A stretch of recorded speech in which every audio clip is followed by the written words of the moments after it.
you all here watching and learning, and really excited to have an owl. As a former owl myself, always cool to connect with somebody back at the nest.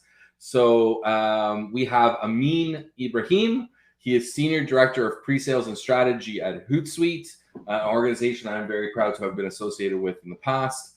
And he's going to tell us why pre-sales rocks and why we need more of it. Does that sound right, Amin? Nailed it, Gary. Awesome. Well, listen, I'm going to throw it to you. Super excited to hear more. I'll jump back on in a little bit and ask you some questions. Sounds great. All right, so I have 10 minutes to talk about pre-sales, something I'm super passionate about. I could talk about this for days, but for today it's going to be 10 minutes. And I firmly believe that pre-sales is amazing. It's going to help you and your company be way more successful. And frankly, everybody needs more of it. So who am I? My name is Amin Ibrahim. I was born in Egypt. I've been a nomad all my life. I've lived in many different places. I've had many different careers, and I found pre-sales as my home. Absolutely love it. I'm now the senior director of pre-sales and strategy at Hootsuite. I've been here just 9 years, which is awesome. Just a couple of weeks ago, hit the 9-year mark. And an interesting fact about me: I once got into a fight with a baboon. The baboon won. That was not super fun. But if you want to know more about it, hit me up on LinkedIn later, and be happy to share that story. So if we take a step back, like why does pre-sales even exist? Like why does this career exist? Why does this role exist? Pre-sales fundamentally exists because if we think about the life cycle of a product, when we create it, when it's first created, the use case and the personas are such a perfect fit. It almost sells itself, right? And what happens is over time, as you start to look after new applications for your product or new markets for your product, you need to start to have a little bit of finessing to make it fit in the right way. And so that natural fit that you have when the product first launches starts to change over time. And you need people who are really, really good at making things fit and making things make sense for a lot of other people. So pre-sales helps your product be the perfect fit for customers. In this day and age, buyers have more power than ever.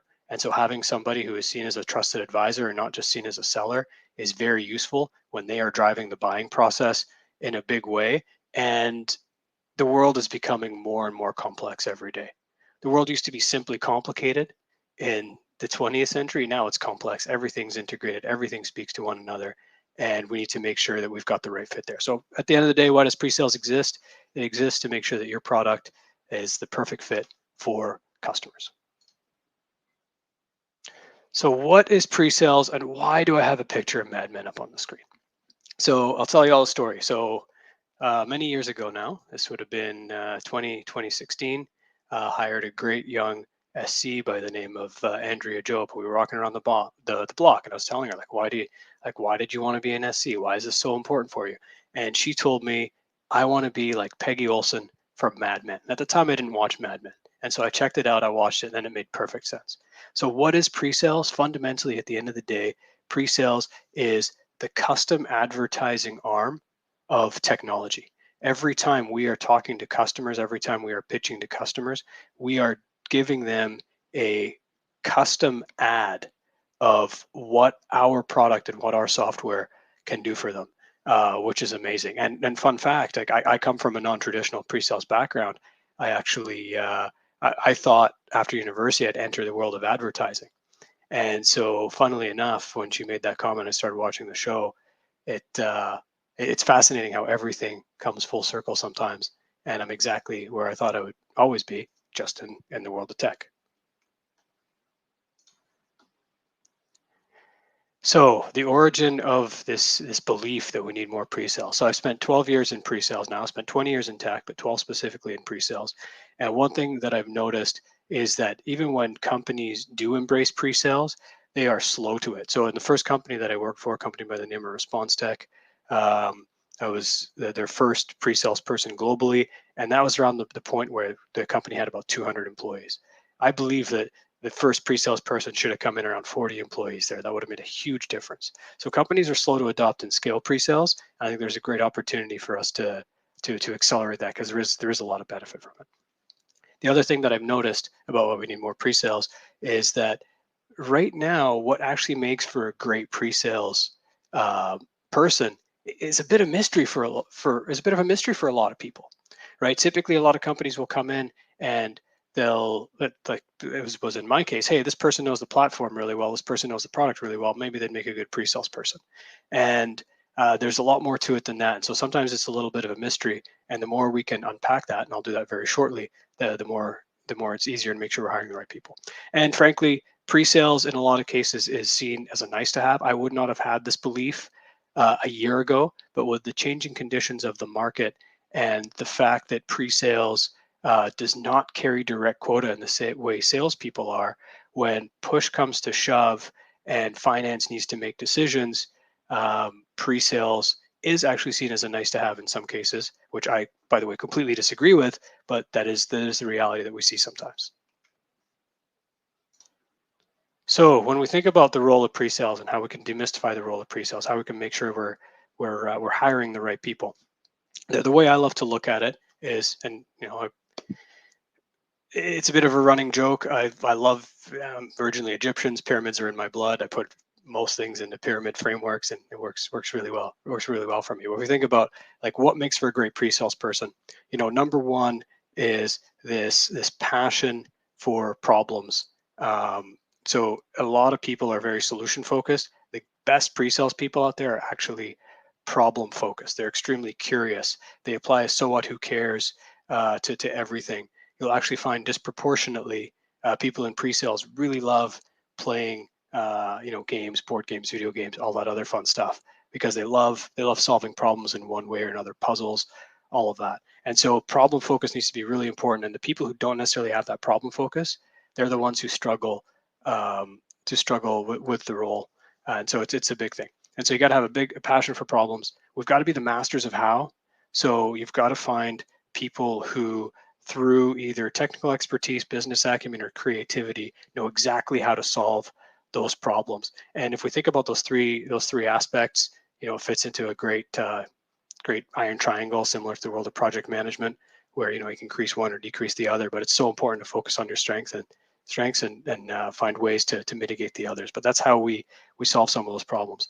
And then what we need to do is we need to be able to translate that for our customers. In most cases, that means simplifying. So pre-sales excels at simplifying very complex things so executives and lay people can understand it, but it's not always simplifying. And in some cases, we are speaking to people who need to know exactly how something works, and they need to see a ton of detail as to how it works. And then that translation piece, you need to be able to speak that language as well. So we really translate for our customers, whether it's making things more simple or more clear, or sometimes even more complex, to speak their language so they can make the right decision. Finally, we inspire, and the inspiration piece is very important. And the best pre-sales people are very future focused and very good at selling a beautiful dream for customers in where they want to move to, because we all know our I'd ask for a show of hands, but I can't see any hands here. But if I say how many people lose deals to the status quo at inertia, everybody's hand would go up. And so great pre-sales people are fantastic at inspiring customers to buy into that future vision and get them there. And that makes the pyramid of pre-sales. That's what determines what makes for a fantastic pre-sales person or not. And I strongly recommend checking that out. And one thing that I'd argue very strongly is that pre-sales a lot of times is a mentality, right? So there's the technical skills and there's the know-how, but there's also all those soft skills and that mentality. And when you're hiring for that right profile with that mentality in mind, you'll have a lot of success. We've had a ton of success here at Hootsuite with very non-traditional. We've had people who were, previously accountants or lawyers or artists, and they thought in the right way. And it was really easy to teach them the technology and be able to get them to be really successful. So, in short, I firmly believe that many companies, by not investing enough in pre-sales or not scaling pre-sales enough, are frankly leaving money on the table. How are they leaving money on the table? A strong pre-sales team will ensure that you've got higher win rates, bigger average deal sizes, and faster deal cycles. That impacts the bottom line in a great way, and pre-sales will help you win more. So I'm a firm believer in that, and I believe that there's a lot of opportunity for companies who want to invest more in this world. I also believe that in a lot of situations, because what makes a pre-sales person can be a bit nebulous at times, we're rolling the dice on talent, right? Sometimes you're over-indexing on experience, and sometimes some of the most experienced pre-sales people I've ever interviewed have been the ones that were, frankly, like the least suited to the role because they didn't have those aspects that are on that pyramid of pre-sales. And so having a strong knowledge of that will help in a big way. And as well, I firmly believe that what we provide in pre-sales, the entire, through the pitch process, the demo process, the discovery process, it's an experience. It's an experience in your sales cycle. And companies are lacking some of that differentiation because they don't necessarily have a strong pre-sales arm, or they haven't embraced it enough to make their experience different than what the competition's doing. A lot of times people will do the exact same pre-sales process. Their demos will follow the exact same structure. They're pitching in the same way. And there's a great opportunity for us to change that around and be very creative and make your selling experience very differentiated from that of the competition. So in practice, what should we do? Well, we should definitely, carpe diem, seize the day, all that fun stuff, whatever phraseology we want to use. But pre-sales should be a priority. If pre-sales isn't a priority yet at your organization, I strongly recommend, you make it that way, whether that's going from 0 pre-sales people to 1, or going from, 30 to 50, or different ways, or however you want to do it. It's an important piece of the puzzle. And in the selling process, as we're bringing our products to market, we all have a part to play in the theater of sales, or the orchestra of sales. And let's go with orchestra. I like orchestra better. And not having strong pre-sales is like not having enough bass in the orchestra, which is never any fun. And so making pre-sales a priority is going to be really useful. Now, as I mentioned previously, a strong pre-sales experience is an excellent customer experience. Hey, thanks for showing us all this great stuff. You showed us exactly how it solves our problem. You made it tailored to our world. You made it easy for me to understand. You made it easy for me to sell internally. That's a great customer experience when I'm buying the platform. So a great opportunity there. Stay away from harbor tours. Stay away from people who don't necessarily know how to tailor or customize. It works really well. And then the other piece I think that's really important is nobody knows customers as well as pre-sales does, because the amount of key customer interactions we have is extremely high. A great way to think about this is if we are talking to customers day in, day out, and we think of this as a movie, the people involved in pre-sales are showing up at the key points of that movie. They're showing up at all the car chase scenes, blood scenes, fight scenes, whichever. But the key milestones that pre-sales is brought into is very useful and gives us a great idea of what's very important to customers. And we do these many, many times a week in those key milestones. And because we're involved in those key milestones, we have a great idea of what customers need. We have a great idea of how our products are working well. We have a great idea of where our products need improvement. And we're always more than happy to share that with the rest of the company. So a strong pre-sales arm is fantastic at informing your product direction and your strategy, because nobody knows customers as well as we do, because of nobody shows up at those key milestones as much as we do, which is a very important piece.